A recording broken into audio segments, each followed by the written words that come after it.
Let's take a deep dive on Montana, the Badgers' opponent coming up in March Madness, and why their offense could be a little tricky if you sleepwalk into this thing. We're going to do that next. Locked On Badgers.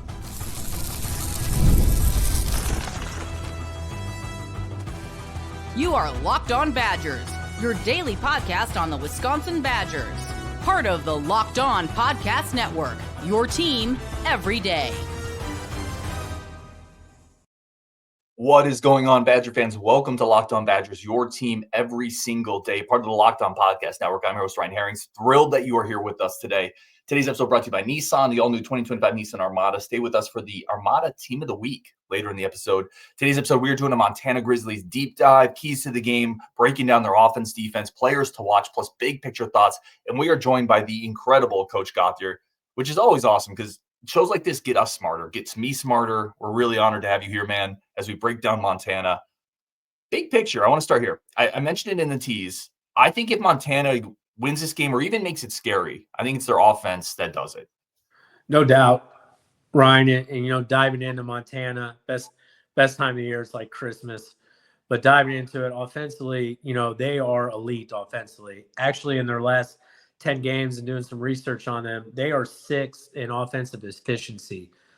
They've won 14 out of their last 15 games. And like you said, the whole key is their offense. Yeah, they have six guys. They had the 6th man of the year in the Big Sky. So they have 6 guys who actually average double-figure points, ranging from 10 points to 13 points. So offensively, this team is extremely dangerous. Their offensive efficiency numbers are really good. They shoot it really well. From 3, they have really good spacing. They are a scary bunch on the offensive side of things. Let's go with scheme a little bit first and then get into a few individual players. You watch them play, and I've been doing some watching as well, and I would not for a second pretend to be an expert on Montana basketball, but it's a lot of 5 out with a post player, 4 out around a post player, and they're spacing you out. They're trying to drive you. They're trying to create ISO matchups with some players that are pretty good in those isolation situations, and then they get out in transition. Both of those areas defensively, guarding your yard on the perimeter and perimeter defense at times have been issues for the Wisconsin Badgers, and that's where they could hit us, right? You have to be able to guard your yard against this team, and you have to get back in transition. Absolutely correct. Look at them, like you said, a lot of 5 out, especially when they bring in Money Williams, the 6th man of the year in the Big Sky Conference. They go to more 5 out. They take their big Sawyer out of the game, so they'll go 5 out with they'll run a lot of double stagger action on the backside, really space teams out, and then they play their 4-man Purgeon. He's a pick and pop. 4-man. He's beefy. He's got good size to him, inside out game, but they will pop him. I think he's attempted something like 43s on the year. And then even when they have their big in the lineup, they go 4 around 1, with ball screen motion type. And like you said, just spacing, trying to get downhill off a screen by the big to create some confusion, and then drive and kick for 3s. And they got, three guards that really shoot it. They're in the mid to low 30s shooting from 3. Like you said, Ryan, they space you out. They're not overly athletic, but they're athletic enough to get pieces of the paint, to draw defensive teams into rotations and help situations.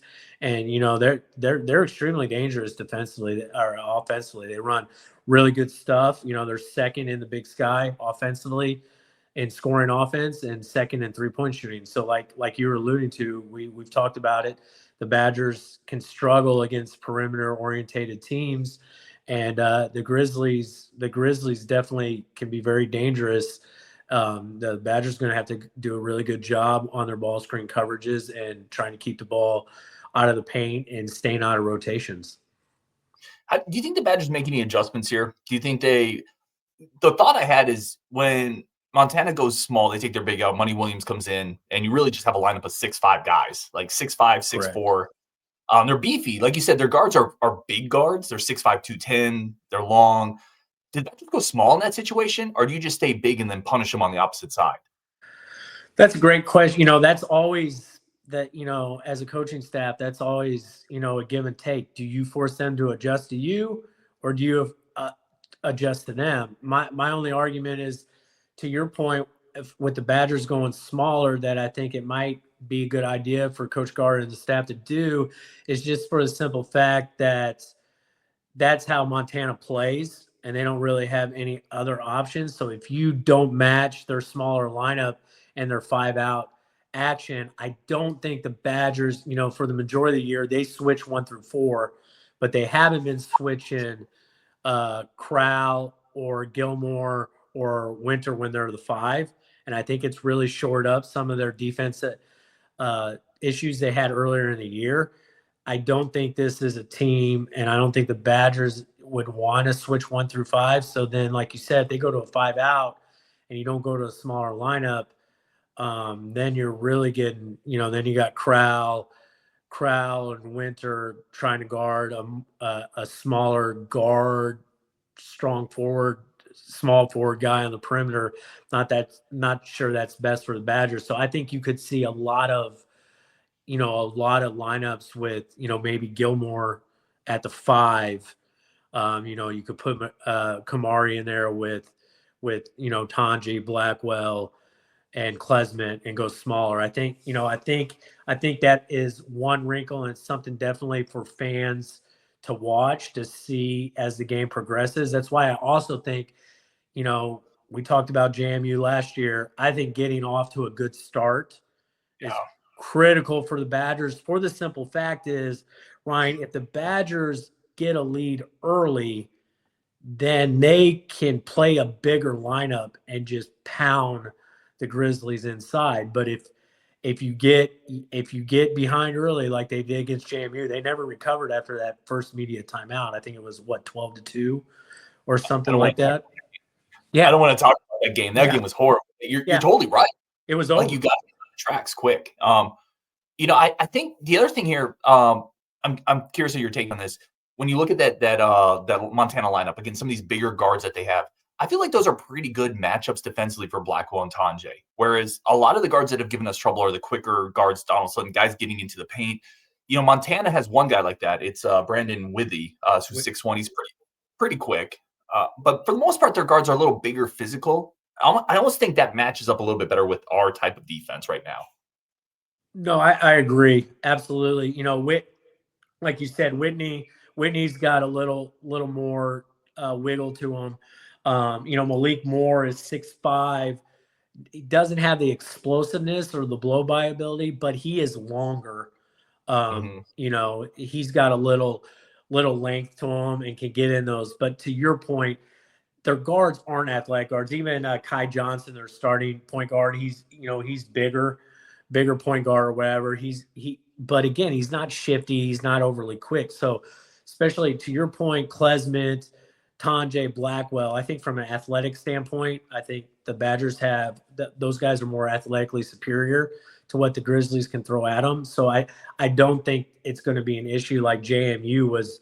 They had size, length, and they were actually more athletic position by position than the Badgers were last year. I don't think Montana has that. So I agree with you. I think from a athletic and just a matchup standpoint, it definitely benefits the guards, the Badgers guard-on-guard matchup. And that's why I said I think it's just critical to get off to a good start, because then Montana's going to have to adjust to what Wisconsin wants to do. And, teams like this, when you're 3-14, you don't want to give them any sort of belief. And the crowd, they're shipped out west, so the crowd is going to be – they always go for the underdog. And so I think it's in the Badgers' best interest to get off to a good start. So force Montana to adjust to how the Badgers want to play, as opposed to Wisconsin having to adjust to the 14 seed. That's a really good point. You got as the 3 seed, don't let the crowd get into it, because the crowd loves the underdog. I love the underdog when they're not the Badgers. When they're not playing the Badgers. Don't let the crowd get into it. Last question here, because we're going to transition into Montana's defense and where I think the Badgers can make a lot of hay in this game. But Monty Williams, really interesting scenario where their leading scorer is coming off the bench. He has started some games this year, but he's the 6th man of the year, as you mentioned. What'd you see on film watching Monty Williams play? Very, very streaky, but he can light it up quickly. And he plays with a lot of confidence, a lot of swagger. like you said, he's their leading scorer, 13 points a game. He's shooting 35% from three on 161 attempts. So he's a legitimate threat, both off the bounce. He can catch and shoot it. He can also hit a three, off the bounce as well. And, he's gotten to the foul line 137 times. So he's got a lot to his game. Now he is a high risk, high reward player. I think he's got 106 assists to 86 turnovers. So, he is coming in to do one thing. He's kind of like the old Vinnie Johnson, instant, offense, microwave coming in. So, I think it's really important for the Badgers. He's kind of their spark. He kind of makes them go to when he comes into the game, whenever they sub him in is do not let him see one go in early and make them earn, kind of be physical, rough them up a little bit and make them earn everything. Do not let him see that first shot go in to get him going. Cause he is a streaky shooter and they go as he goes. Yeah, I think it's well said. One of the things I wrote down watching him play is can be goaded into bad shots, but be careful. So I think you basically nailed it with this scouting report there. We're going to take one quick break, come back to we're going to talk about Wisconsin's offense against Montana's defense, an area where I think Wisconsin can make a lot of hay in this game. That's coming up next on Locked On Badgers. First, a quick second, as I mentioned, for our friends of the show, Nissan Armada, the team of the week. Nissan is just a great sponsor to the show that we get into every March. This week's team of the week, sponsored by the all-new Nissan 2025 Armada, is the Gators, led by Walter Clayton, 17 points a game. They just dominated the SEC tournament, winning each game by at least 9 points. Not only did Florida grab the 1 seed, but they're the nation's most efficient offense. When it comes to the Nissan Armada, they say go forth and conquer, and that's exactly what the Florida Gators have done here. It's clear that our team of the week is out there ready to conquer the road ahead with confidence, just like you can in the all-new Nissan Armada or any of Nissan's outstanding vehicles. Take the Armada, the Rogue, the Pathfinder. Go find your next big adventure over at shopnissanusa.com. They are incredible. Today's episode also brought to you by our great friends over at Fabric. Listen, if you have kids, family guys, life moves fast, especially when you have a family. One day your kid is playing with Legos. The next day he's off driving to college, and you got to take care of them. Fabric by Gerber Life makes it simple to get term life insurance that fits your family's needs. With Fabric, you can apply for term life insurance online, right from your couch, which is honestly my favorite place in the house. You could be covered in under 10 minutes, and in many cases, no health exam is required. Peace of mind. As a parent, I want to make sure my family's financially protected no matter what happens. Fabric gives me that peace of mind with affordable coverage. Right now, head over to Fabric. Join the thousands of parents who trust Fabric to help protect their families. Apply today in just minutes at meetfabric.com/lockedoncollege. That's meetfabric.com/lockedoncollege. Policies issued by Western Southern Life Insurance Company. Not available in certain states. Prices are subject to underwriting and health conditions. Let's jump back into this. Let's talk Wisconsin's offense against Montana's defense. All right, Coach, we talked about if Montana's path to victory, if it's there, it's through their offense. It's not through their defense. What did you see watching them defensively? Yeah, defensively, they struggle. If you look at all the analytics, they're giving up 0.94 points per possession, which is extremely poor. It's below average on their man defense. So that plays into the Badgers' hands well because they're really poor. Their interior defense is poor. Like you alluded to earlier, Ryan, they don't have a lot of height and size to them. And what's really good for the Badgers, two things that I think bodes well for the Badgers is they're an extremely poor rebounding team, both offensively rebounding and defensively rebounding. We know now the Badgers did a good job against Michigan Sunday on the not giving up offensive rebounds, but they're the worst team in the Big Sky in terms of offensive rebounds. They only get like 4 a game as a team. So they're extremely poor on that. So I think with the lack of their interior defense and their lack of rebounding, I think the Badgers, if they go in pounding them inside, and the Badgers, I think, had something like 15 offensive rebounds against Michigan. If they can bring that on Thursday, I just don't see there's any way. I think there's a huge opportunity for the Badgers to really bludgeon Montana on the boards, but like you said, more specifically, just in general on defense. You talked about the guard matchups and stuff. I don't think their guards are very good defensively, and a lot of that they're very limited athletically in terms of defense as well. So I think, if the Badgers, they should feast offensively as long as they don't fall in love with just jacking threes off one or two passes. I think if they have more of an inside-out attack, I don't see how Montana can guard Wisconsin on the defensive end.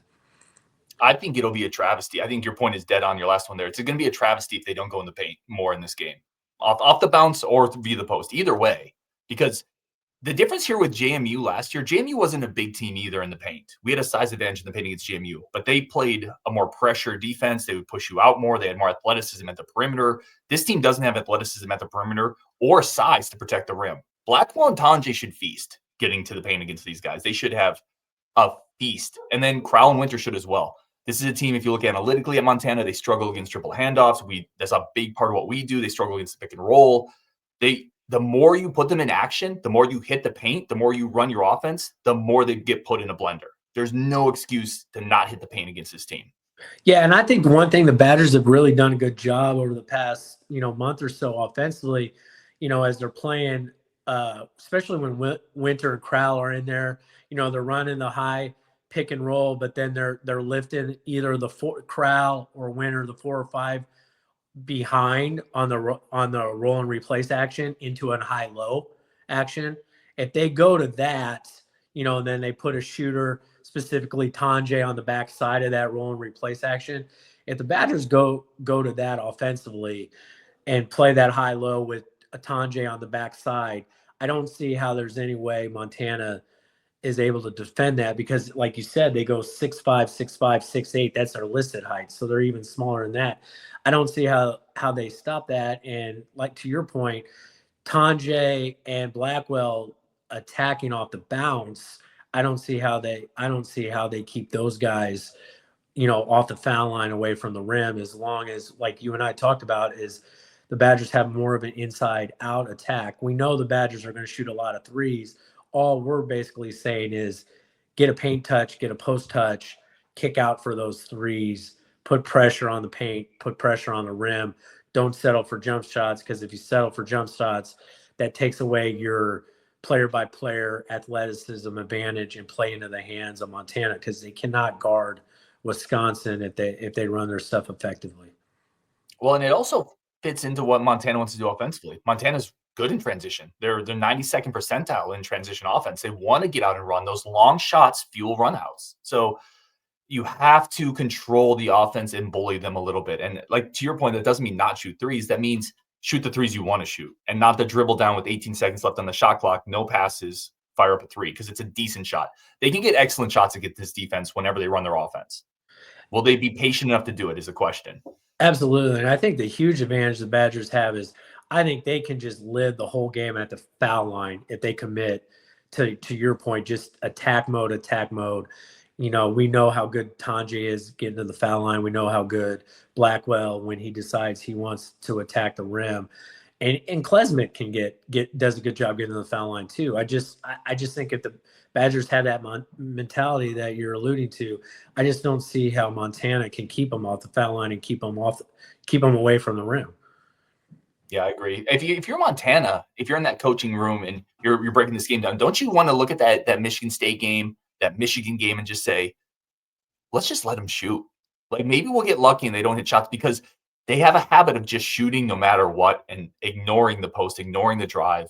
I mean, that's what I'm doing if I'm on Montana. I know I can't guard them. So I'm just going to say, we're going to pack it in a little bit. We're going to let you shoot and see what happens.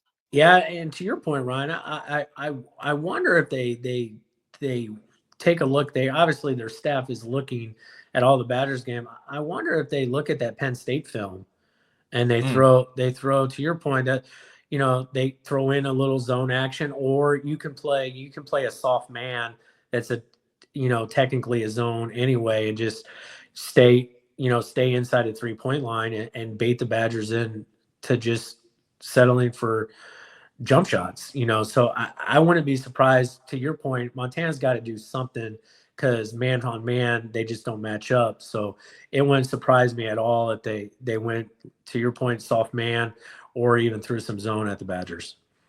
Yeah, that's a great point. And listen, Wisconsin could win just by shooting if they have a normal shooting day anyway. But Montana can't beat Wisconsin if Wisconsin's living in the paint. I don't see any scenario. They're going to score 90 points. They're going to foul them out. But we have seen at times Wisconsin gets a little shot happy when they're allowed to get a little shot happy. So, all right, we're going to take a quick break there. We're going to come back, talk about the keys to the game, the key player, and coach's thoughts on Wisconsin's draw in March Madness. Did the Badgers maybe get a bit of a tough break there? Plus, looking ahead a little bit to that second round. We don't want to get too ahead of ourselves. But what could that look like for Wisconsin? That's coming up next on Locked On Badgers. First, a quick second for our friends of the show. Listen, right now, this is a great sponsor. It's a new sponsor. I've used them. I'm thrilled to introduce our newest sponsor over at Upwork. Upwork's incredible. If you want to scale your business, and a lot of people have small businesses, they have side hustles, it requires the right expertise at the right time. With Upwork, you can find specialized freelancers in marketing, development, design, and more, experts that help you take your business to the next level, like Kirk Penny. Great Gard probably found Kirk Penny on Upwork. Right now, Upwork gives you business flexibility by connecting them your business with top freelance talent across multiple industries, including IT, AI, web development, marketing, whatever it is. Finding the right talent is key to elevating your business. Visit Upwork.com right now. Post your job for free. That's UPWORK.com, Upwork.com to connect with top talent and grow your business today. And now check this out from Amazon and Locked On, the Bracket Breakdown. The NCAA Tournament is here, and so is the Bracket Breakdown. Locked On Podcast Network and Amazon Fire TV channels are teaming up to deliver NCAA Tournament coverage like never before. Watch studio shows featuring former players and Locked On's local experts as they guide you through every upset, buzzer beater, and bracket matchup. Stream it all for free on Amazon Fire TV channel. Search Bracket Breakdown to see it all for free. It's your team every day. All right, let's go back in with the coach. Let's talk keys to the game. Who is your X factor for the Badgers, coach? Who are you really looking for in this game that needs to step up? I would say my X factor, Nolan Winter. Kind of for the reason I'll give you two: Nolan Winter, and one kind of off the board is Xavier Amos. Because to your point, if Montana goes to the 5 out, I think Nolan is going to have to be able to guard. If they go to that smaller lineup, I think he could be the Badgers' answer at the 5 if they want to go a little smaller lineup. And the same thing with Xavier Amos. I think, we've seen in the past, specifically the matchups against Minnesota, Amos was actually the best defender they had against Garcia. Yep. So, I think those two guys, just from it, and obviously Gilly's going to get a lot of run in this game for that same reason, playing a little smaller defensively, being a little more athletic. But I think it's really important, especially for Nolan, because he has that offensive aspect to his game that Gilly doesn't necessarily have. And obviously Amos is still trying to figure out his place offensively, and rightfully so. Gard and the staff don't have the same amount of trust with Amos as they do with Gilmore and Winter. So I think those are the two X factors for the Badgers if they have to adjust how Montana's playing offensively.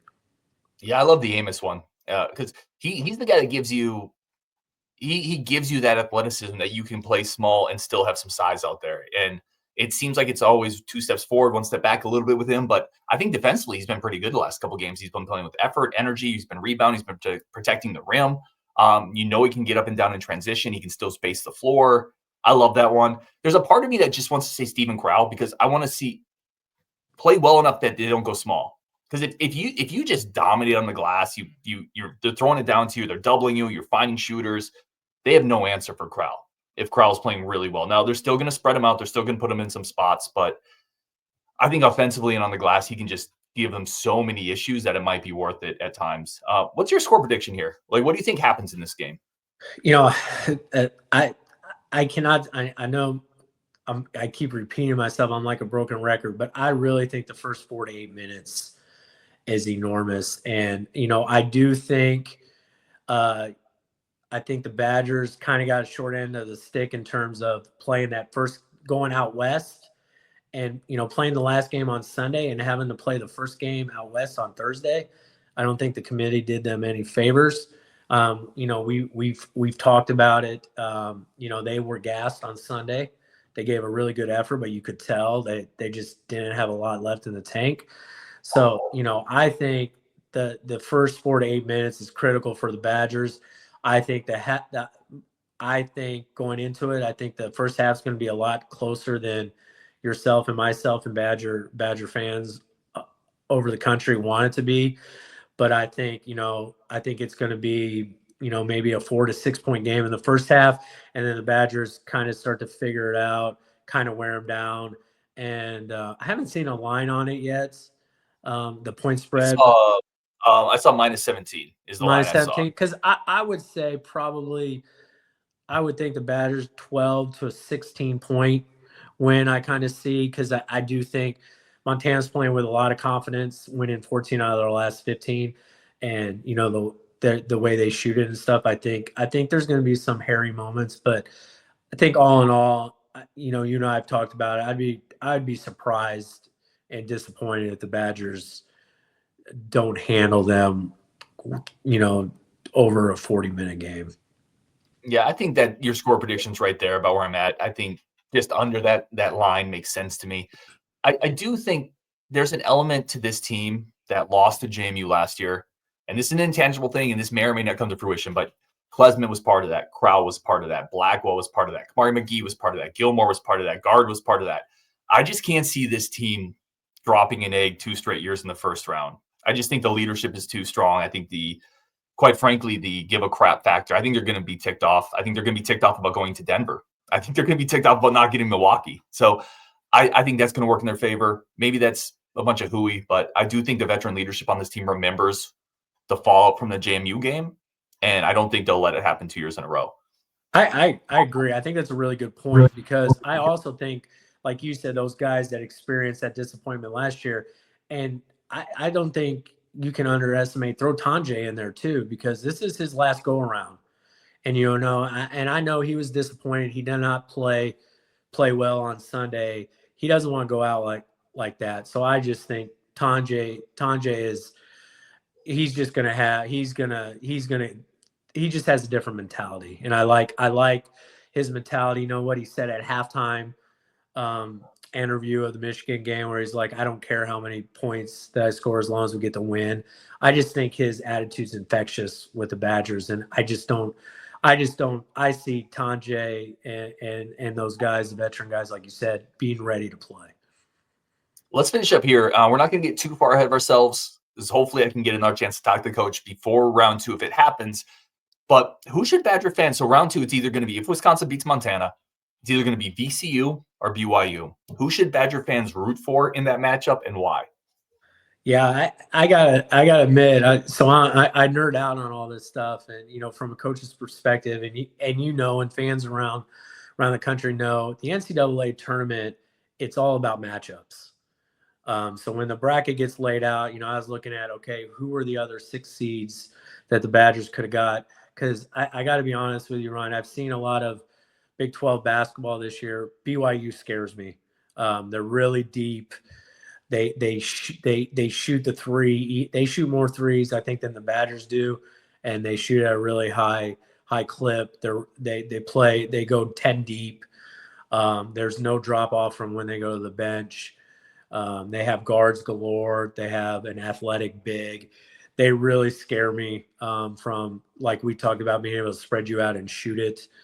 But then on the other hand, I was doing some studying on VCU and stuff, and VCU they have 3 really good guards. They're a guard heavy, dominant team. They're very athletically, and they're very good defensively. So I think either one's going to be a hard matchup. I just think from a Badger standpoint, I would probably take my chances a little more with VCU, because VCU has only played one Ken Pom top 50 team this year. And, they haven't played the type of schedule or talent like the Badgers, as opposed to BYU being in the Big 12 now, playing night in, night out. BYU is extremely talented. Not that the Badgers can't beat either one or lose to either one. I just think I'd rather take my chances with VCU than BYU. That's a great answer, man. That's why we have Coach on the show, to make us all a little smarter. Coach, this is phenomenal. I really appreciate it, man, and hope to have you back on. I know we kind of talked about it. I always want to be gracious of the time, but hope to have you back on if the Badgers win round 1, going into round 2. Yeah, I'd love it, Ryan. This is the best time of the year.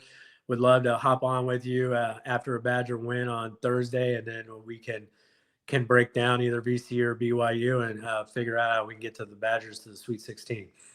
Let's do it. I love it. He is Coach Gauthier. I'm Ryan Harings, Locked On Badgers. When you're done here, go check out Locked On Big Ten. All the biggest stories from the Big Ten Conference over there, NIL realignment. It's all over there on the Locked On Big Ten channel. On Wisconsin, a bunch of great guests coming up this week, starting off with Coach Gauthier today. We will talk later.